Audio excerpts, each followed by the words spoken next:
ሃይ ጋይስ እዚ ትሪእዎ ዘለኹም ኣብ ላዕሊ ናይ ማክዶናልድ ሲኦ ኮይኑ ሓድሽ ቢግ ኣርት ዝበሃል በርገር ንዑ እንዳጣዕመ እንከሎ ኣብ ቪድዮ የቐድሕዎ ነይሮም። ሕጂ እዚ ሰብኣይ ጥዕም ምስ ኣብሎ ወላ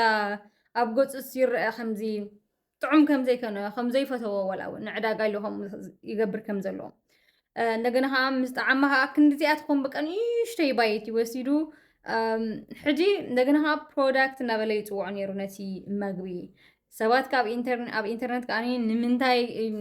ፕሮዳክት እናበለ ይፅውዖ እንደገና ከዓኒ ኣብ ገፁ ሲ ሂ ዋዝ ዲስካስትድ በቲ ጣዕሚ ናይቲ በርገር ንምንታይ ኢና ንሕና እዚ ሲኦ ከማን ዘይፈተወሲ ንምንታይ ኢና ከይድና ንሕና ማክዶናልድ ኣብ መግቢ ንምገብ እናበለ በቃ ኦል ኦቨር ኢንተርነት ተጋዊሑ ሎ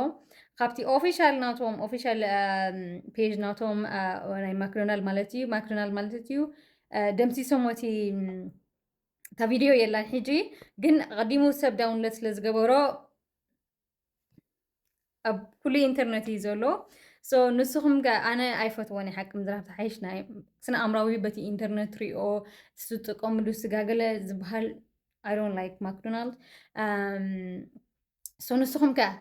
ታጠዘለታ ካምፓኒ ማለት እዩ ኣብ ኣኸይድኩም ትበልዑ ዲኹም ሕጂ what you gonna do guys እንደገና ከዓ ዓብ ክሳራ ከጋጥሞም እቲ ናቶም ፐርፎርማንስ ብጣዕሚ ዝጎድል ዘሎ መክሰቦ ማለት እዩ